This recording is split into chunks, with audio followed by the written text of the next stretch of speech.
Yahoo ने अपने digital media operations यानी कि न्यूज़ सर्विसेज को इंडिया में शटडाउन करने का फैसला ले लिया है। 26 अगस्त यानी कि आज से अब याहू की वेबसाइट के ऊपर इंडिया रिलेटेड न्यूज़ आना बंद हो जाएगी।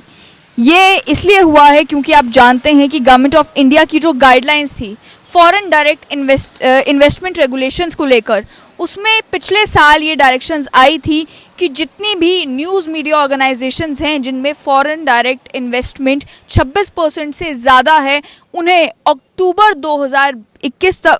2020 तक कोशिश करनी है कि वो अपने जो फॉरेन डायरेक्ट इन्वेस्टमेंट है उसे 26% या 26% से कम तक कर लें। इस बेसिस पर जब वेरिजॉन मीडिया जो कि टेक्नोलॉजी कंपनी है, पेरेंट कंपनी है याहू की जो वेब पोर्टल है, उन्होंने ये डिसाइड किया कि क्योंकि उन्हें पूरी अपनी ऑर्गेनाइजेशन रीस्ट्रक्चर करनी पड़ती इसके लिए, तो उन्होंने अपने जितने भी न्यूज़ मीडिया आउटलेट्स हैं, न्यूज़ मीडिया कंटेंट प्रोडक्शन जो वो इंडिया में करते थे, उसे शट डाउन करने का फैसला ले लिया है। लेकिन साथ ही में उन्होंने ये भी कहा है वेरिजॉन मीडिया ने कि जो लोग याहू का अकाउंट चलाते हैं, याहू की ईमेल यूज़ करते हैं या याहू का सर्च इंजन यूज़ करते हैं, उन्हें किसी भी तरीके की परेशानी नहीं आएंगी। वो जो सर्विसेज हैं वो बंद नहीं की जा रही हैं। केवल आप भी जानते होंगे कि याहू की ऐप पर अगर आप चले जाएं या याहू की वेबसाइट पर अगर आप चले जाएं, जनरली वहाँ पर इंडिया में आपको इंडियन रिलेटेड अगर बॉलीवुड न्यूज़ है, इकोनॉमी की न्यूज़ है, अलग अलग न्यूज़ भी वहाँ पर पेज पर नज़र आती थी। लेकिन उस न्यूज़ ऑपरेशन एक्टिविटीज़ को याहू ने बंद करने का फैसला ले लिया है। आपको ये बता दें कि जो कंटेंट ऑफरिंग याहू की थी वो Yahoo news, Yahoo cricket, Yahoo finance, Yahoo entertainment और मेकर्स इंडिया थी। याहू कंपनी के जो मेंबर्स हैं उन्होंने ये बताया है कि we did not come to this decision lightly, लेकिन क्योंकि जो रेगुलेटरी लॉज हैं कंट्री के वो फॉरेन ओनरशिप मीडिया कंपनीज में लिमिट करते हैं, जिसकी वजह से अब मुमकिन नहीं हो पाएगा हमारे लिए इंडिया में ऑपरेट करना और डिजिटल कंटेंट प्रोड्यूस करना। ये एक आइसोलेटेड इंसिडेंट नहीं है। इससे पहले भी हफ पोस्ट इंडिया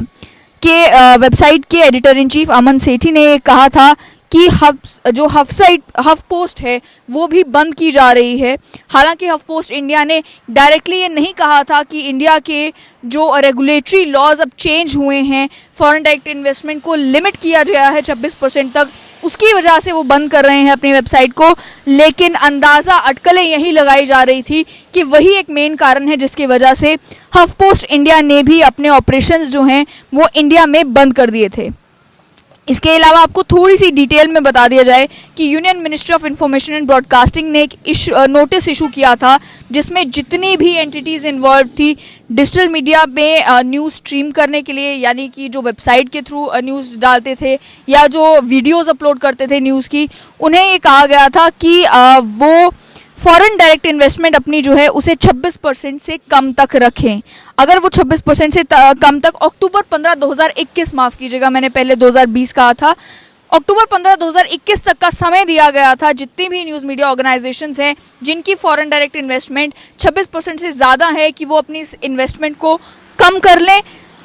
अदरवाइज़ वो अपने ऑपरेशंस जो है वो कंटिन्यू नहीं रख पाएंगे इंडिया में। इसी के चलते याहू, हफ पोस्ट इंडिया और अन्य कुछ ऑर्गेनाइजेशंस ने वाइंड अप करने का फैसला ले लिया है। लेकिन और भी ऑर्गेनाइजेशंस हैं, न्यूज़ मीडिया आउटलेट्स हैं जो इंडिया में फंक्शन कर रहे हैं, जो हेडक्वार्टर जो हैं वो जिनके हेडक्वार्टर्स अब्रॉड हैं, लेकिन जिनकी टीम जो फंक्शन कर रही है, जो डिजिटल न्यूज़ कंटेंट क्रिएटर्स हैं वो इंडिया में काम कर रहे हैं। उनके लिए अब ये ज़रूरी था कि वो जिस कंपनी के साथ काम कर रहे हैं उनकी फॉरेन डायरेक्ट इन्वेस्टमेंट वो लिमिट कर दे 26% से कम तक, और जो इंडिया का उनका ऑफिस है उसे इस तरीके से रिस्ट्रक्चर किया जाए कि या तो वो सेल्फ डिपेंडेंट हो जाए या फिर वो जो अपनी उसकी इन्वेस्टमेंट जो है वो लिमिट कर दी जाए, इंडियन इन्वेस्टर्स उसमें लाए जाए। ये एक पॉसिबिलिटी जो है वो हो सकती थी, लेकिन क्योंकि बहुत सारी ऑर्गेनाइजेशंस में ने ये मुश्किल समझा कि इस तरीके की कंप्लीट रीस्ट्रक्चरिंग ऑर्गेनाइजेशन की जाए